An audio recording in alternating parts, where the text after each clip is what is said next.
The Army Painter is my favorite hobby company in the entire world. My desk is literally full of Army Painter products, and it takes me from being an average painter to putting above tabletop standard models out into the tournament scene.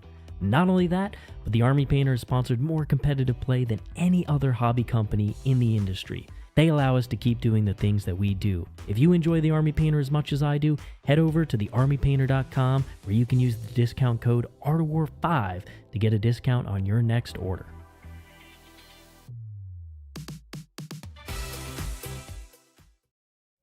Hey, what's going on? Welcome back to the Art of War. We got a super exciting stream for you today as we are going to be talking about some of the best resources for starting to play competitive 40k, getting back into the game, or just trying to elevate your level. A lot of these tools are easily accessible across the wider web, and some of them you may have heard of, some of them you may not use, but they are really helpful for helping develop a community and getting people excited about playing this game.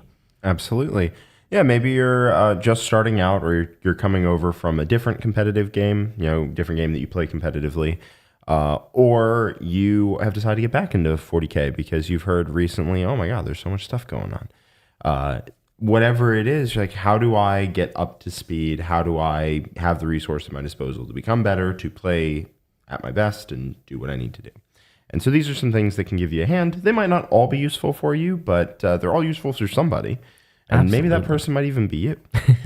So we are going to break down those resources in the first part of the video, and in the second part, we're going to answer any questions you may have. So feel free to super chat throughout. We'll answer them all towards the end. But this is going to be, part understanding some of the important resources, and then part just hanging out with Jack and I and having a great time. Now, it's our idea that the War Room, the warroom.vhx.tv, is a very good resource to learn 40K, to learn how to be good at it, to learn what the meta looks like, to have a community in our Discord and all that. That's our idea, right? We like to think that. If you want to check that out, you go to the warroom.vhx.tv, or there's a link down in the description. There's a free 3-day trial. Now, the rest of the resources we are going to cover are not our own personal website, but we like to think that's a good resource as well. Absolutely. So if you're looking for content on every single faction in the game, as well as access to our awesome international Discord community, definitely check out the War Room. In addition, if you're joining us here on YouTube, please do make sure you click that subscribe button, give us a like, and leave a comment below letting us know what you think about some of these resources. If we missed any, if there's ones that are newer, which are maybe being developed right now, definitely let us know. There's a lot of stuff happening in the Warhammer 40k community, and being abreast of all of it is not that easy. So please do share any information you have on other excellent resources in the comments, so that can be kind of a living document of ways to get back into the game. All right, Mr. Jack, let's go ahead and dive in here, and we're going to start off with the most obvious one. Yeah, this one is probably the most basic, which is warhammercommunity.com. You go to warhammercommunity.com if you need to find the rules of the game and any documents pertaining to those. So and there's a lot of them. Forum field manual, balanced data slate, the rules commentary, those are all there. So all you do is you go to Warcom, you click on downloads, click Warhammer 40k, and then under the first section, you'll see the most important documents. Anytime there's something brand new, it'll be at the top under yellow. But from now, you have the latest MFM, that's all the points. The balanced data slate, that's going to be actual changes to different armies, the core rules, etc., that are updated for matched play specifically. Parianex's Tournament Companion is how you see all of the US Open Games Workshop format combinations of mission, terrain, layout, etc. And those ones are very commonly used heavily in the US, but also in other parts of the world as well. Then the core rules updates and rules commentary is going to be the document you're looking for that kind of lists through everything that has changed in the game or needed extra explanation. So things like shooting through obscuring terrain, which can be a little bit complex for a newer player. There's some really nice diagrams. Same thing for how you move units with the fly keyword or units that ignore vertical distance. There's plenty of great things in here. And it's been expanded upon significantly since the beginning of the edition. Yes, and a lot of this is in the app, not all of it. The app is also a pretty good resource, the Warhammer app. You can build lists there. You have the most up-to-date rules for your army there. This takes precedence. If there's a rule here that isn't in the app, this is what you're going to be using for tournaments. But generally, the app also has most of this information as well in it. Absolutely. And then there's a quick start guide if you're just starting out, and then the core rules. This is the entire core rules, and they're free to download. So the core rules are, in order to get match play in tournaments, you basically add the core rules plus most of these documents here.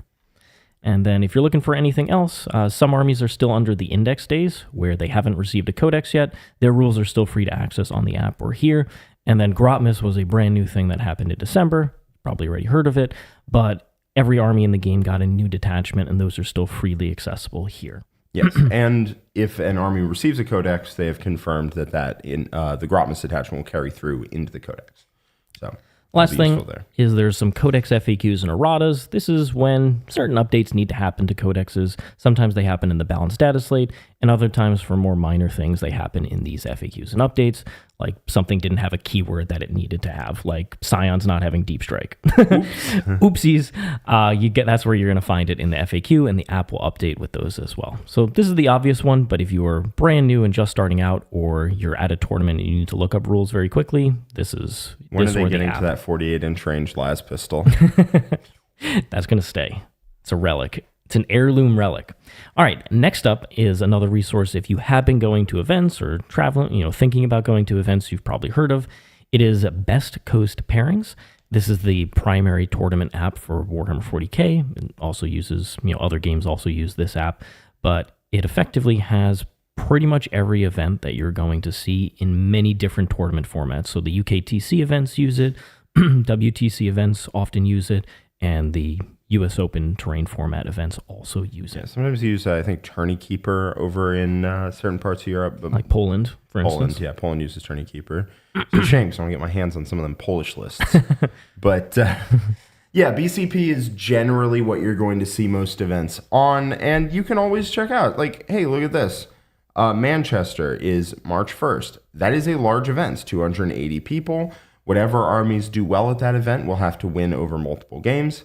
So if you have, I think it's a $5 subscription, you can go in and you can look at past lists and whatever for events you did not attend, which I think is super worth it. So you can also search, I believe, by your faction and see what are the most recent results for my faction. Have Necrons been up to anything lately? And if so, what? What was that list? How did it do? What did it play into? Like, you can break down a lot of this information more granularly. And there are people who will do that for you. We'll cover that in a bit. But all the information comes from BCP, basically, whether it's their front end, which you can look at here, or their back end, which some other people look at. Absolutely. So this is a great resource if you're looking for local events. You can limit the search criteria to a certain amount of distance from you. So you could do like 50 miles, less than that, and just see what events are happening. And you can extend the range of the year. You could look at the next couple months. You could look at the entire year and just plan out your tournament schedule. But as Jack said, if you want to access lists from previous non-live events, you'll need to use that subscription to get access to them. You can always look at lists for events that you are at, so it won't cause you any problems there. But if you want to look at, say, what did well at Cherokee Open, which is 300 people or something like that, then you can look that up in the app afterwards. In addition, as Richard mentioned, you can look for tournaments in your area, hot single tournaments in your area. They're hot, trust me. They're hot to go. And you can look them up, find ones you want to go to, and go to them. And going to events is one of the best ways to become better, just like routinely getting those games where there's not like a lot on the line, but they're not your local, like, friendly, I'm just going to play my friend at the store, right? There's a little bit on the line, and so that means that, you have something to work for, basically. Yeah. And you'll also make new friends at these events. 100%. Going to local events is the way to become part of a local scene. And becoming part of a local scene and having a play group that you play with is much better for having a good time. And having a good time is key to becoming better and also becoming better. Becoming part of like the local squad. That's how you make a community. That's how you have fun with this. Now, there's one other thing that you might want to check out, which is that some people are big fans of rankings. And there's rankings for the different factions in the game. There's rankings for different regions. So if you want to check those out, you can click the rankings button and the ITC rankings. I don't know if they've been updated for 2025 season just yet. Be surprised if they had. They're usually a little bit slower on that. So The new season may not have started, but it usually starts around this time, and you'll start seeing new rankings for this season of the ITC, which typically runs from basically late January into January of the next year. Yep, and there's always stuff to aim for. Like, Richard and I have both won the ITC. Yep. But that is a high goal to shoot for, especially right at the start. So you can say, hey, I want to crack top 5 orc players in my region. And that is a goal that is tough, but attainable. And then you can work from there to other goals if that's what you want to do. Or maybe I want to be top 10, Necrons in my region, right? Something to work for. Now, it does heavily emphasize how many large events you go to. That's just kind of how the ITC rankings work. They if you don't go to big events, you're not getting high up on the rankings. It just isn't. Yeah, the bigger events are worth more points because there's more people there, and that'll generate a larger amount of points at the higher you place. Yes. All right. So let's head on to the next one. We mentioned before there's a lot of data out there about what's doing well, what armies are performing well, how they're doing with different skill levels and ELO rankings. Well, one of the best places to check this out is the Stat Check. And there's a lot of excellent people over there, some really top quality players. And what they do is they have a metadata dashboard where they take largely GT plus size events, which is going to be a 5-round or larger event that has at least 32 people, I believe. I think so. I forget exactly what the metrics are. They change the metrics every so often. So they're looking at larger multi-day events typically, and they collate the data from this to show you what factions are performing well. And on top of that, so let's actually just click on it real quick here. So you can see they effectively break it down into like smaller metas, like this month of the meta or these like 2.5 months of the meta will have all their own stats, and then you can go back to older ones if you want to. So you can see the last update to this was February 12th, so it's very recent. They typically update each week, but these are going to carry over all the games probably from right after Grotmas, I would imagine. I forget where they show it, but they show you the total games. 21,000 is what this is based off of, which is a lot. It's a lot of games. Now, the thing to keep in mind here is that it's games at basically all skill levels, which does impact things, but you can adjust for that, which I think this slider is the coolest one. You can say, hey, what is the top 10% of players playing into the top 10% of players? What are the win rates there? And you can get that granular with it, right? Mm-hmm. Top 10% of players playing into the top 10% of players. No surprise, Deathwatch is the highest win rate. Deathwatch is a killer. Deathwatch is a ridiculous army, but, Tyranids is up there. Look at that. Tyranids is up there. Tyranids a good army. I will not hear from anyone. We should have put them in A tier. We were wrong, Jack. Tier A nids. Something should never change. I don't believe this has new Eldar or new Guard in it. No, I don't think those have been fully legal in the tournament scene just yet, but I expect in the coming weeks we'll get to see a lot of data. On the other hand, you can see some awesome detachment win rates here, which is always very interesting. Yep, and as always, a little bit of a grain of salt, and use your stats degree if you have one, because maybe the Big Hunt is not the best detachment, even though it wins 100% of the one game it played. Yes. Or Flyblown Host won 7 of 9 games. Detachment win rate tends to be biased a little bit towards the top, towards a good player playing a very underutilized or underplayed detachment. Yes, is typically what you see. Yeah, but the meta overview win rates here is very interesting. So yeah, you can play around with it and get the information that you want, and just see how things go. The other thing to mention is Jack said there's a ELO percentile. So what is that? Just like in chess, recently, I think 3 years ago at this point, there was the introduction of ELO to 40k rankings. So ITC rankings is based on how well you do at particular events as a whole, like how well you place at larger events. Whereas for the ELO rankings, it's going to be how many better people who have a higher rank than you do you beat and elevate your score up. Yeah. Now, we don't really have enough games each individually for ELO to be super accurate. super accurate, but it is generally accurate. It shows you who is playing a lot of games and who is winning a lot of games against other good players. Yep. Fun fact, did you know that ELO is not an acronym? It is the name of the guy who invented it. Mm-hmm. So you can check those rankings out under here. There's global, Australia, Canadian, USA rankings. Interesting that there's not a UK one, but... They're too small. Yeah. Got them. Got them. So yeah, this is a great resource for checking out kind of what is doing well. On the opposite end of things, there's a different way to check out what is doing well. And this is more on a weekly basis. And there's a lovely guy called JCMS who created a website and makes a large Reddit post every week called Meta Monday. And this breaks down all the different major events that have happened and which factions performed well. So if you don't want to get, super stat nerdy and you kind of just want a broad overview of a particular week, you can go over to the Meta Monday website or check out the article post on Reddit.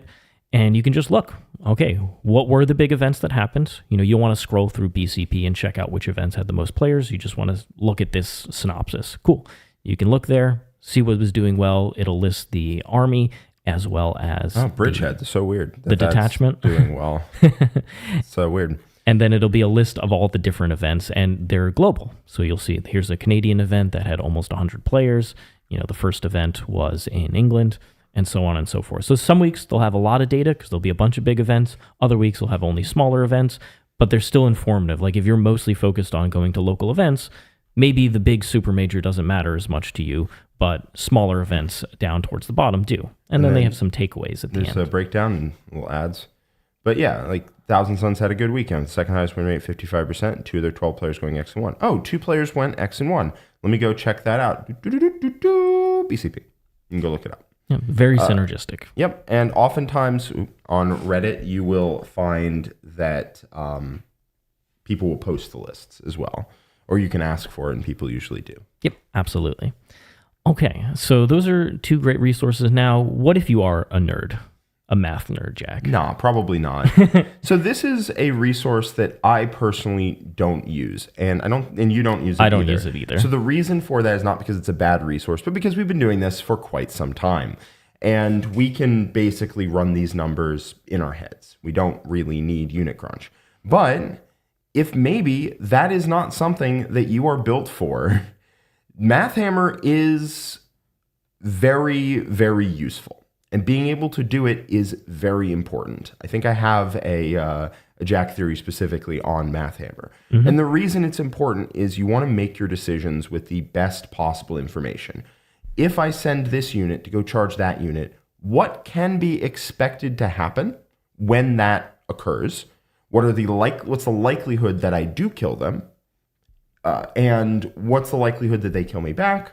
How volatile is it? Is it maybe like, for example, one attack that does 12 damage, the average damage might be 7 into a vehicle or something, but that doesn't capture the fact that either you're killing it or you're doing nothing, right? So knowing the MathHammer around what will happen when you send a unit into another unit or you activate a unit into another unit is vital for making the best decisions in a game. And either you can do that in your head or you use unit crunch or something similar. There are several apps and websites like it. This is just the first one in Google search results. And then you use something like this until you either forever or until you learn how to do that on your own. Yeah, basically. I would recommend learning how to do it on your own, but if that's not your bag. Here's a practical example. Okay, I'm trying to decide what is going to be better into more targets in the game. A unit of 2 railside broadsides from Tau or a Skyray gunship. Okay? I could roll it out a bunch of times physically, but maybe I just don't have the time to do it or the inclination to do that. Let's go ahead and just do unit crunch and do it against a variety of targets. Let's do it against a Terminator target. Let's do it against a light vehicle like a Rhino. Let's do it against a Land Raider. And based on that math and the average that you'll see from those units, maybe it is just straight up better to take 2 different broadsides. Now, the problem and the limitation of this tool is it doesn't factor in other rules or other kind of things you need to be thinking about. For instance, the speed and the ability of the broadsides to get into firing lanes and to attack those targets versus double the movement that you get from the Skyray. Or maybe because the broadsides are tougher, they're going to shoot twice, whereas the Skyray might shoot once. Yes. So you have to, you understand the numbers and how much damage can happen, but the game is not solely about damage. Movement is often a lot more valuable than damage in a lot of ways. That being said, if I'm sending my 6 Blade Guard with a character into, 3 Exalted 8-bound, I need to know what's going to happen in that fight, right? I need to know. And the answer might be, well, if I use the Lance strat and Gladius or whatever, and they go -1 damage, do I kill them? Like, that's something that's weird and on the line, right? If I go reroll hits, do I need to oath them before I am expected to kill them, right? That's the sort of thing that you need to figure out, and you need to know before you make that decision. Because if you go in and you don't have the CP for Lance and you didn't oath them, and then you find out, oops, I actually needed both of those to kill them, then, you're in trouble. You're in trouble at that point. Or vice versa. Let's say they throw, you're the World Eaters player and they throw up Oath and Lance, and you should be dead whether you -1 damage or not. Should you -1 damage? Well, run the numbers. Figure out whether that will make the difference or whether that should make the difference on you living versus dying. And if it doesn't, if you're going to die either way, don't just blow 2 CP for no reason. These are all decisions that knowing the math behind it will help you make. Math. This is a super useful tool, especially when you are trying to find out when you're about to split attacks. Let's say you have a unit of 6 Sanguinary Guard plus Dante. That's going to obliterate most things in the game. So you might charge into 2 separate things. How many of those attacks do you need to allocate to target A versus target B to ideally have both of them dead? This is a great way to do it. Yep. And key thing to keep in mind here is you don't just take the average amount. Yes. Because if you throw in the average amount of attacks that are required to kill the target, half the time you will not kill it, and then you will get mad that I threw the right amount in. You want to... I believe these apps have some way of determining 90% of the time you'll kill it if you do X. And cool, we're going to go with that. Yep. Yeah. All right. So moving on to our next resource. This is one that some people are going to be intimately familiar with, and others have never heard of it. I've used this extensively. It is called Tabletop SImulator, and so this is an app that you can buy and play, and it's $20. It's not just 40K. You can play all sorts of different tabletop games on there, but in order to play 40K, you have to go a little bit extra and download some mods, I believe. Yes, so Tabletop SImulator, the company, cannot legally make a 40K game on the internets. So what they do is they make a platform for playing any sort of tabletop game in a physical space. And it's good for that, too. I've played board games on it, with people, my family who is not in this state. I believe a lot of board game companies actually use this to play test yes. their games. I've seen people playing, card games as well on it. You can basically play any tabletop game on there. It's the reason why it's called Tabletop SImulator. If you've used TTS in the past for 40K, it was real janky, it was real annoying to use, and it was real not fun. It would take forever, right? I would play 6-hour games back during COVID or whatever. It was the worst. It has gotten substantially better to the point where you can get a game in about the same amount of time that you would in an actual physical space. It is not as much fun as playing in person. I'll get that out of the way here. But it's not really supposed to be used instead of playing with somebody in person. It is used to play with somebody that you cannot play with otherwise. For example, I wanted to test out my Tau list for WCW, and I was working on the list with Alexandre Sacco, right? And I really wanted to play, Alex. He's very good. I wanted to learn from him, and we played a game. I cannot travel to France and play him. Okay, but I can, in fact, play a game with him on TTS, and it was a very, very good one. And I learned from that game.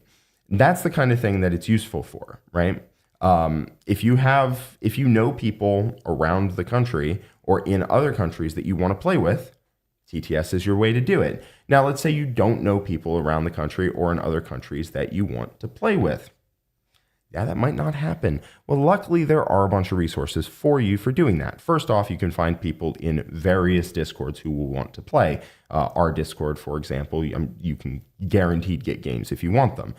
In addition, there is a Tabletop Simulator Discord that you can go to and find games there by definition, right? We're going to be... Yeah, so you just go here, right? You go to TTS Warhammer 40k. You go to, if you're new around here, please read this post. It's pinned, and you just join their Discord, and you'll find all the resources you need. You'll see there's a Discord link, and then basically down there is everything you could possibly want, which mods to download, how to get the different models, all that different stuff. So TTS, how to use it. Sorry, yeah, go. No, go ahead. TTS has a dice roller in there, and it's actually very easy to use once you get used to it. So you don't have to roll dice on your end and tell your opponent over the phone what you rolled. That would not, that doesn't work. What TTS does is they spawn virtual dice. You put it in a box and it sorts it all for you. So you don't even have to like roll them. You just put them in a little box and it just randomizes them and shoots them out. And it organizes them by like 1, 2, 3, 4, 5, 6. It's actually faster once you get used to it to roll dice in TTS than in real life. And I'm really fast at rolling dice in real life too, because you can just with one click delete all the 1s and 2s, and then one click re-roll, like roll all the wound rolls, and it gets very quick. And your opponent can see everything. It counts up. There's always a count of how many dice are on the dice roller, and also a count of the added faces of all the dice. So if you're rolling like 5d6 flamer shots, you just click 5 dice, click roll them. It'll shoot them out for you, and then it'll add them together for you. So you go 17, and you just go, I have 5 already. Go 5, 5, 2 extra dice, roll them all, and it works great. Now, coming very, very soon. I don't have an official date yet, but there will be some Art of War TTS leagues coming up for our War members. So if you are a member, definitely keep your eyes peeled. And if you're not a member, definitely think about signing up at theworm.vhx.tv, as those will be happening very soon, sometime this month. Yep. It makes measuring models when you move them around. That used to be a pain. It used to be a real pain. I'm talking like 5 years ago, right? When during COVID, when I was sequestered and playing an awful game of TTS was better than not playing 40k at all. Now it's much better, as I said. And when you pick up your model and drag it, it'll automatically have a distance attached to it. So as you're moving your model, say 9.2 inches, 9.3, 9.4 as you move it. So it's really easy to do all of that. Now there is a little bit of fuzziness that you're going to have to give your opponent, right? And they'll have to give you of like, listen, I want this model to go here, and it's just like not really going there. You know what I'm going for, right? And they go, yeah. But other than that, it's pretty darn effective now. All right. And then lastly, we have our very good friends at Goonhammer. They have an awesome website here which goes through basically everything that you need to know about getting into the game, playing 10th edition, all different factions, have some in-depth detachment breakdowns, unit breakdowns, all sorts of things. And then they also do reports and synopsis every week of the different events that have happened. So this is, if you're more of a text person, you don't like watching videos as much, or you have a limited time to watch videos, and it's easier for you to read things, well, guess what? Goonhammer is going to be the best source for written kind of textual knowledge about 40k. And for those detachment focuses, I'm actually doing a series right now with Goonhammer where I'm going through all the different AdMech detachments.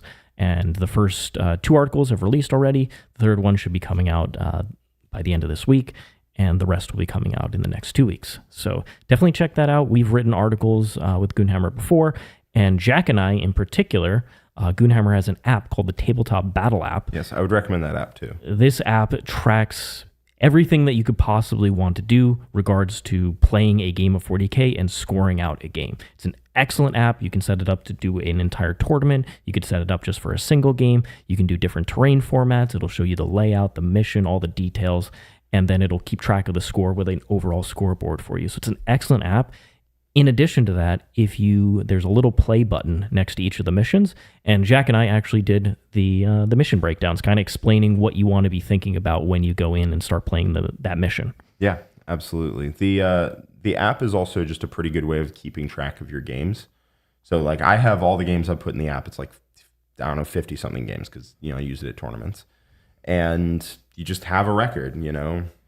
Jack versus Tom or whatever, and you just see, oh, how'd the game go? Like, how'd the primary go? How'd the secondary go? It's a really good way of looking back on it and being like, oh man, okay, so where did this game go wrong, right?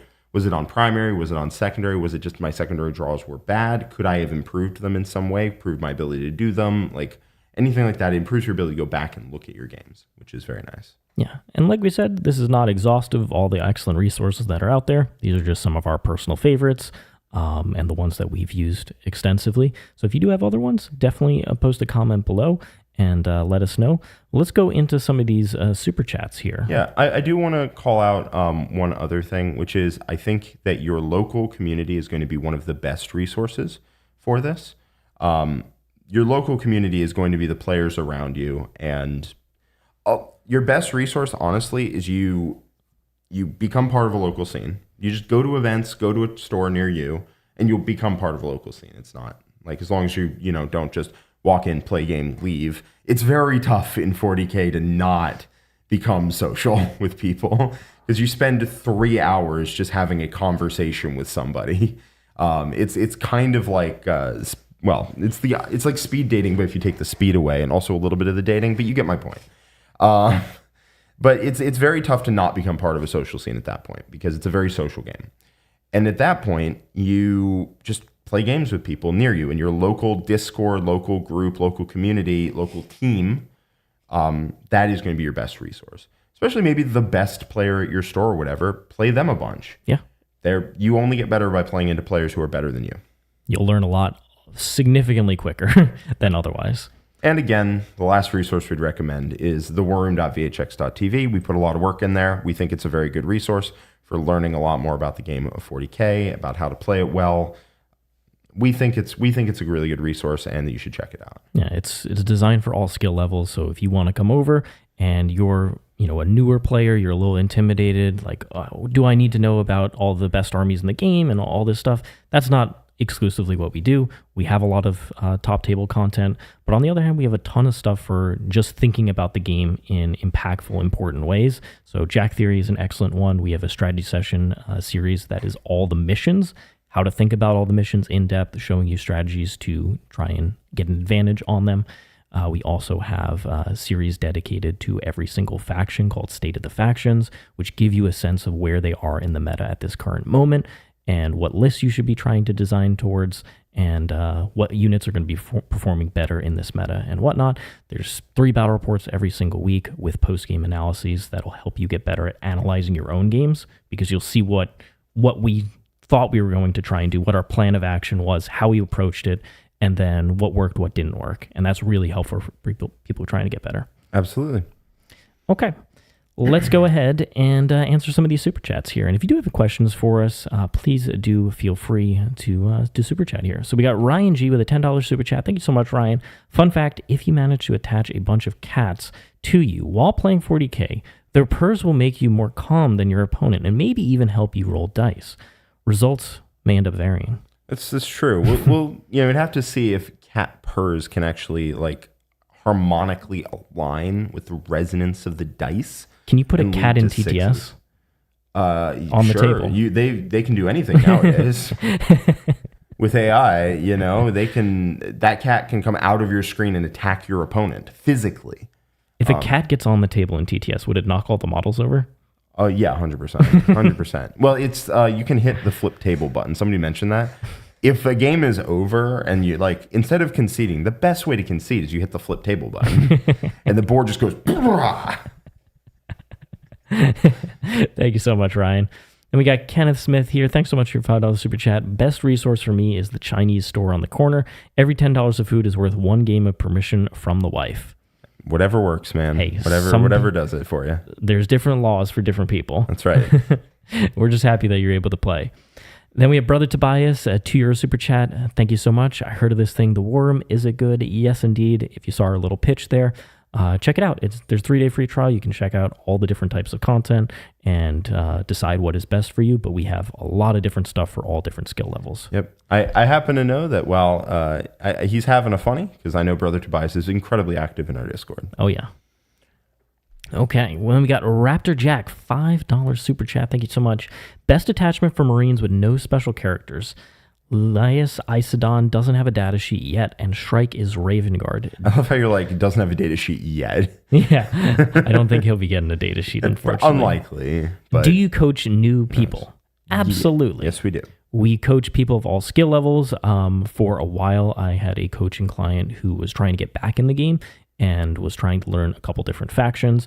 And then other times I have people who are on like WTC teams, like going to the World Championships. So the skill level varies a lot in coaching, and then you just adjust based on what your goals are as an individual. Yep. If your goals are just to play better against your local friends, coaching will help you there. If your goal is to be a top class player, it'll require different effort on your part to try and do that. But the coaching regime will also be a bit different and tailored for that. Best attachment for Marines with no special characters, probably the Gladius is my guess. The Iron Storm is not bad either, because you can just take a bunch of tanks, right? You can just take a bunch of tanks and shoot people. You can also take a bunch of tanks in the Gladius, like 2 Ballistas, 2 Vindicator is a pretty solid shooting core. So the Gladius is just a great set of rules. Speaking of the resource called Best Coast Pairings, I believe 2 weeks ago was the largest event in Australia. And in that event, there was a Raven Guard list. Yes, it had Shrike and all the jump pack intercessors. That list went 7-1, I believe, at that tournament. Australia is a wild, wild place. So you definitely check out that list, as it might give you some inspiration for playing the Raven Guard. Azuma Kazuma, thanks so much for your $2 super chat. Any wishes for the next MFM? BT, which I assume is Black Templars, and Votan need some love. So yeah, sure, we can definitely wish list. What are you feeling? Do you want to, let's just specific. Well, I just did State of the Faction for World Eaters, and I will tell you, 0 points changes at all. Like, not a single one. I think World Eaters are in a pretty decent spot. I don't think they actually need points changes, but I'd like to mix things up a little. Black Templars definitely need some love. Helbrecht at 130 is so cool and so not playable, unfortunately. I would really love it if some of the Black Templar units came down. Maybe some of the units in Space Marines that Black Templars like Redemptors. Redemptor's damage output is pretty mid at this point, and it would be good to see them not be priced so ridiculously expensively, especially given how like the top armies can just snap them out of existence, which is not super fun. Other things that could use some love, I do think Custodes bikes need to go down. I played them, they were not good, even with the new rules. I would love to see that. I don't know, where's your head at? So in terms of anything like larger, I think the game overall is in a pretty good spot. My biggest problem right now with like the core, not necessarily core rules, but the general abilities in the game is reducing stratagem cost. There are a lot of haves and have-nots. It's a great disparity. Some factions barely have access to it, or it's not really relevant, and other factions can be spending 20 plus strats a game easily. And I think that disparity is not good at all. I would like to see that rectified personally. I don't know how you go about doing it, but I would like to see that changed. And then for Votan specifically, Games Workshop keep doing this little thing where something goes up 10 points or something will go down 5 points. That's kind of basically all Votan are getting. Votan have some of the most ludicrously ineffective characters in the game, and they really should be cheaper. There are a bunch of 35 to 45 point characters in the game, and those characters do a lot more than the Votan characters, in my opinion. Yeah, my World Eater list hasn't functionally changed in like the last year. Just because they would go up like, ooh, you went up 10 points. Your list went up 10 points. I'm like, I was 30 points under. They're like, ooh, you went up 10. I'm like, okay, cool. It's still legal. And they'd be like, oh, you went down 5. And I'm like, okay, cool. What does this matter? Yeah. Unfortunately for Votan, a lot of lists can end up with a weird like 40 points. And there is nothing that you can buy because you're only taking a couple characters and they probably already have the good enhancement. So you just don't have any room to kind of finagle. So exactly the same for Eaters. Eaters, I just take Anger on Invocatus who can't take enhancements. Yeah. And if I take one of my units and divide it into 2 cheaper units, it makes my list worse. So oftentimes my list will just be 1970. And it's like, okay, that's fine. So what I would like to see, with that being said, is like World Eaters, Votan, there are a couple other armies that have this problem where they just don't have anything that can slot in. So either fundamentally change key units in your list, or you just play with a weird number of points. I think there should be the mechanic that Age of Sigmar used to have. I'm not sure if it still does, but it was called Triumphs. And whoever had less points got to pick a buff for that game. Yep, you'd bake it into your list. You bake it into your list. Once a game, you'd get a benefit. Either you auto pass a morale check, which was a big one for Horde armies. They would intentionally skew low on their points to try to get it. or +1 to wound once, or a third one that you didn't pick, if I remember correctly, which I don't remember which one it was. I would like to see, I don't care what the power level of that is. It could be, something a little less or, around the same power level of that. It doesn't need to warp the game entirely. I just want some little bonus that I get if I can't fit something into my list. And it's okay to be 30 points under. Yeah. So that I would like to see as well. Great question. Carandras Forever, thanks so much for your $5 super chat. We hear Jack pose for Hot Cowboy Quarterly. When will the photos be live? They're coming up later this month. We'll be posting them on our social medias, so definitely stay tuned for that. I have horrible news. Unfortunately, the producer of that magazine is a scoundrel. And so what he has done is he took those photos that he said would be for the people, and he sequestered them in his own personal little bank.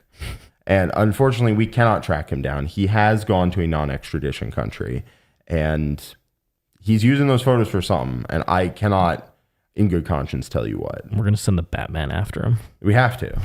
We have to.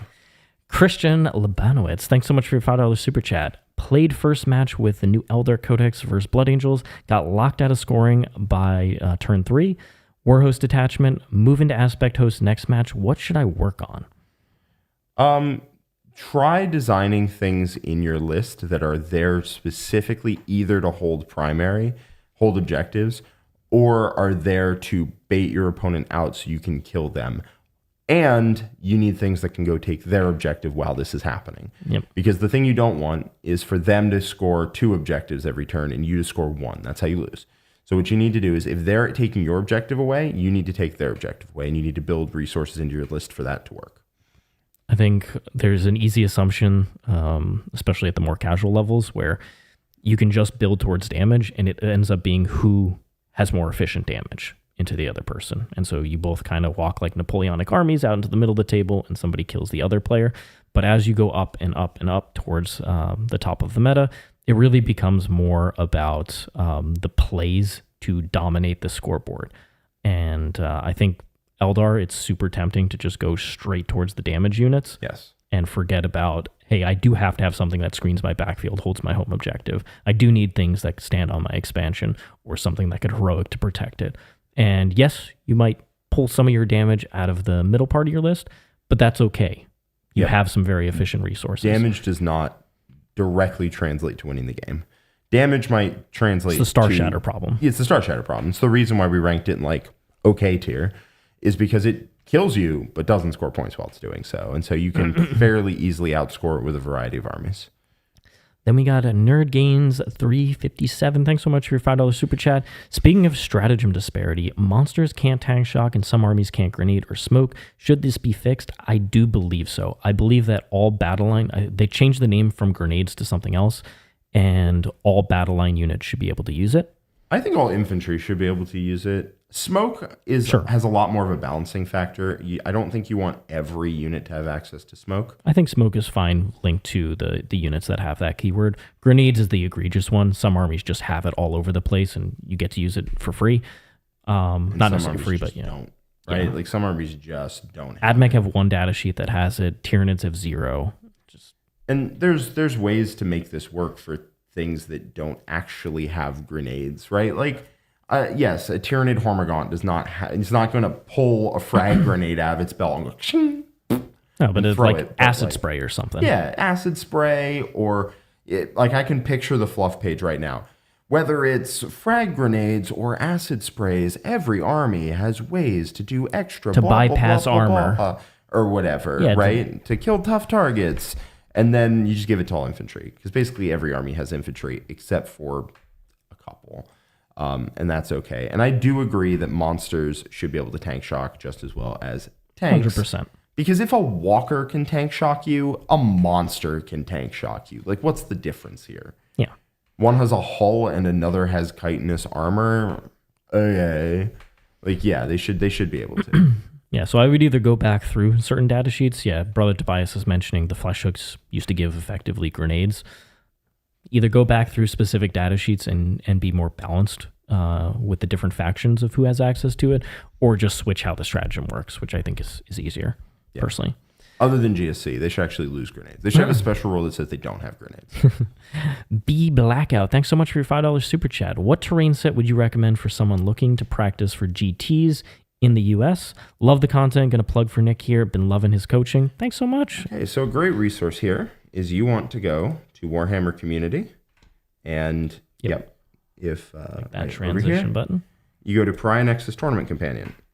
This will tell you what most tournaments in the US will be using. Some of them are different, but oftentimes they are. This is what they're using. And so GW has come up with a series of missions, and you'll see those here, that people will play. And usually tournaments will post what missions they're using ahead of time.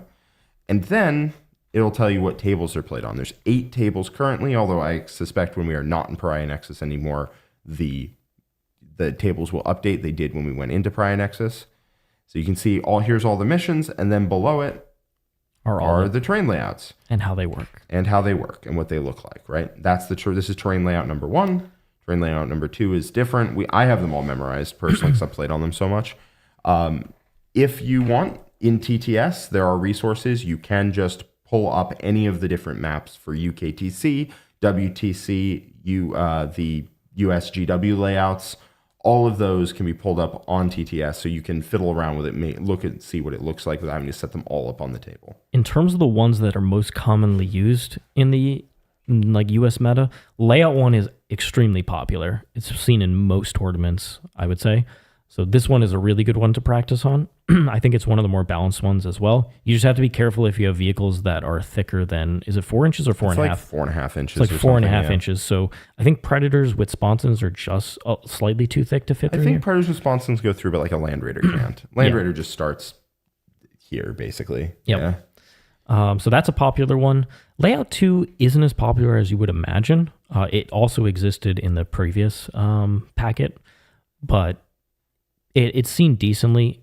Its big problem is that the 3 objectives, which are usually here in the center and then here, are very open. So if you dominate the long firing lane, it can be hard for you to control objectives without specific tools. Layout 3 is often seen on Search and Destroy. So if you're going to play Search and Destroy, this is usually the one that is picked. It's a very good map for Search and Destroy. Layout 4 is garbage. It is a wide open map, and I hate this map. I'm not salty, you're salty. Yeah. What I love, actually, is it's perfectly designed so that if you stand on your home objective, you can see every single part of the center objective.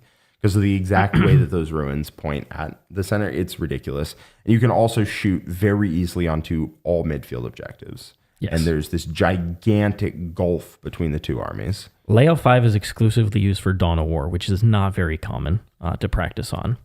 Then we get to Layout 6. Layout 6 is another very common layout. It is much better than Layout 4. It's very similar to Layout 4, though. Similar, but it has this straight ruin, which is easier to stage onto, and then it has these 2 line of sight blocking pieces, which cut down the angle across the center. So these terrain features in the center are literally just in your deployment zone in Layout 4. This layout is ridiculous. Okay. This is like a fixed version of Layout 4. This is a very good one to practice on. Fairly balanced. Layout 7, I've had some of my most fun games on Layout 7, but I will not say it's balanced. It is not balanced at all, but it is more seen in teams events, I would say. This is a great layout. I think this is a very well-designed layout for teams specifically, where it's part of the pairing process who gets this table and what army gets it and how do you deal with it. And Layout 8 is like a more annoying version of Layout 7, basically, where you just can't move through the center because these small little ruins are blocking you all the time. But Layout 7, I think, is incredibly well designed for teams and not that well designed for singles. Of course, that's why the WCW said day 1 was all Layout 7 without warning us ahead of time. I'm not going to do the thing where I'm like, I'm not mad, you're mad, because I am mad. They didn't tell us. Nobody uses Layout 7 for singles events except for the WCW. They didn't tell us. If they told us ahead of time we can make informed decisions, then sure. But we went in assuming they would pick like normal terrain formats. They were like, LOL Layout 7 only, day 1 for everyone. I was playing Tau. You had a lot of guns. I had a lot of... Now, luckily, I was like fast guns that moved quickly and like could deep strike close to you. But I did not win my first game. that layout 7 is very hard the harder you go into guns. So I would say layout 1 and 6 are the best ones to practice, in my opinion. Then we have Sanakat, the Fate Twister. Thanks so much. How would you balance Legion of Excess if needed? So Legion of Excess is the highest win percent Demons detachment. I believe it's been sitting 65 plus for most of the post-Grotmus meta, and it won Nottingham. It did. It won a super major. Nottingham. I'm not sure if it's won any other major events. I know it's won other GT level events, but I'm not sure if it won any other super majors. Zinj won one of them. So what would I do to fix it? I do think that a lot of the power is in the stratagem to shunt off wounds to another unit. So you can tank a lot of damage on a Fiend unit by passing it off to something that has a Feel No Pain. And with that, maybe you change that to 2 CP. Maybe you restrict the targets that can use it. I'm not sure on that. I actually don't think many people are using that strat a ton. I believe people are just like YOLO-boloing their army into people and getting rerolls to hit and wound across the board and just trying to grind through them that way. And they can easily get a +1 to hit, +1 to wound. So sustained is pretty easy to get. And the army does a lot of damage with that. Now, that being said, I think it's quite good. I don't really know where. Probably you hit it in the keepers. I think keepers are like the egregious part of the list because fiends die very quick. I'm not actually that concerned about fiends. Fiends hit very hard for sure.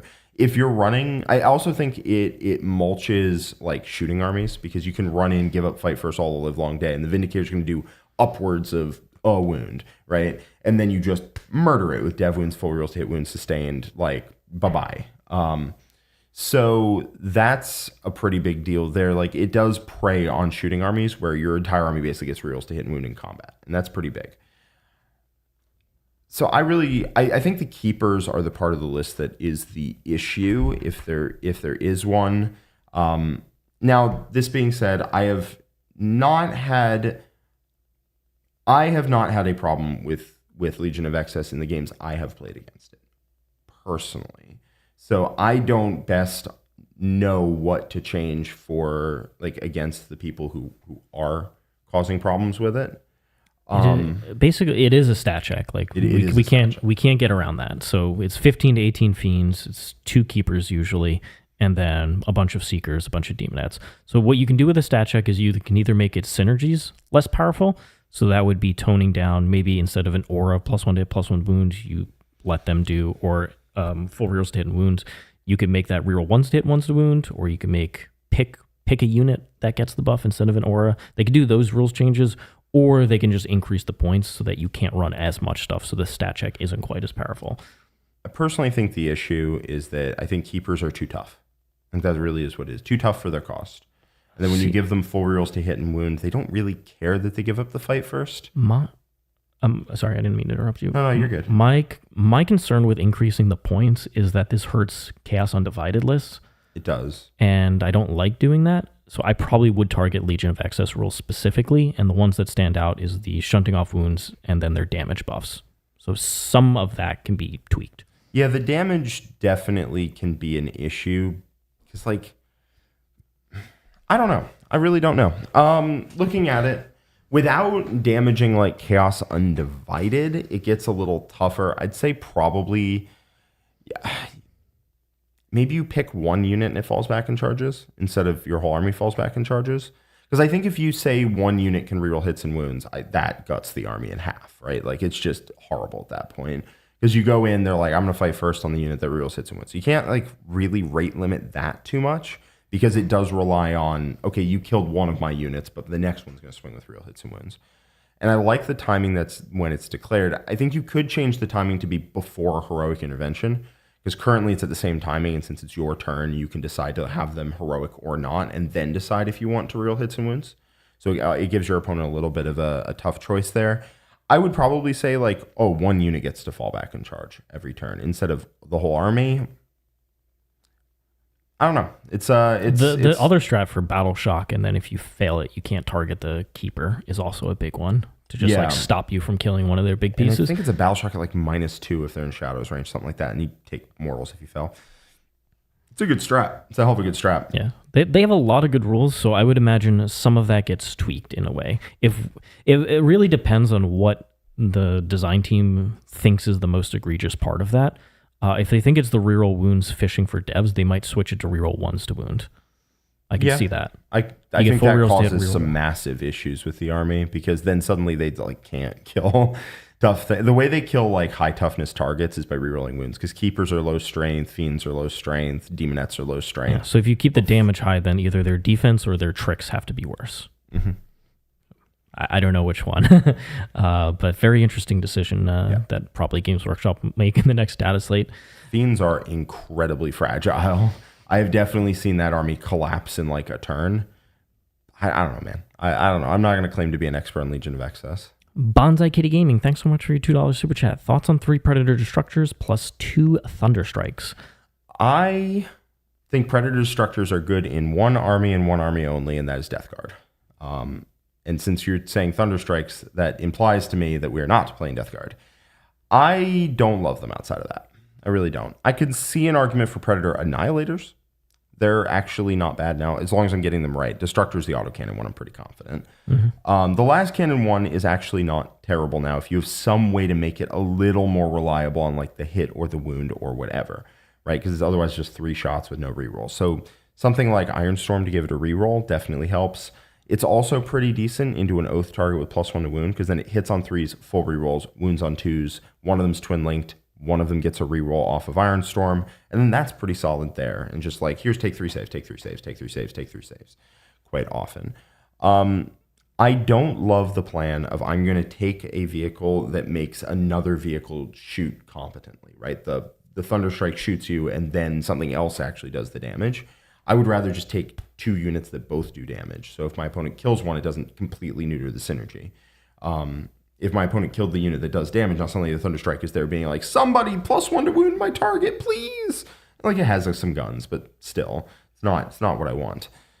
I like Vindicators, and I really like Vindicators because they're good at shooting every single target in the game, basically. And they're good at shooting them with Oath. With that +1 to wound, they become absolutely brutal. They're also much more durable. So they tend to shoot more often. I really like a pair of Vindicators, and alongside it, a pair of Ballistas. Ballistas get to push, so even if they don't do a ton of damage consistently, they're still pretty decent. They do like roughly the same amount of damage as a Predator Destructor does, but they're much tougher and they can push. They're also higher OC, because for whatever reason, only Death Guard Predators are OC4, if I'm remembering correctly. It's that's my thoughts. Definitely. We have a new Sisters player in the chat here wondering when the next data slate might be. And usually these happen quarterly. And so the last one happened in December. I would guess sometime in late March, April period that it would happen. Sometimes it's later, sometimes it's earlier. Kind of depends what else they're working on. And so quarterly is when to expect it. Usually there's a big update middle of the summer, one in the spring, one in the fall / winter. Sometimes there's extra ones, but really the game is in a great spot, so I don't expect a rush to really get one out, as was the case in the early part of the edition. And then for Sisters, I really do expect them to reel back some of the nerfs to the faction. I think their points are in a fine place. I think some like rejigging of units that aren't really seen can happen, but I think really they can pull back a bit on the rules nerfs that they added, that they stacked onto Sisters personally. I agree. Swishers has a $5 super chat. Says, please explain how to win going first and purge the foe. This mission is so bad, so bad, bad mission. How do you actually feel about it? I agree that it's very swingy, and it doesn't really play 40k the way the rest of the missions play 40k. So it feels like it comes out of left field.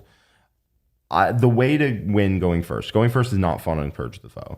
But the way to win going first, you're going to be at a disadvantage on the kill part of primary. For sure. That doesn't necessarily mean unless your list has an advantage on it. Yeah, it doesn't necessarily mean you lose it, but like the turn order is disadvantaging you there. But what you need to do is going first, you need to lock down your expansion objective and try to use your first turn to mean that you have an advantage on the holding objectives part of that, basically. You get to move up first, which means you get to set up defensive lines first in the middle of the board. And so if you can use that to translate into getting more primary through holding objectives, that's the way to exploit going first, basically. Yeah, if you're a control army, you want to find swing factors where you get hold more in the early turns.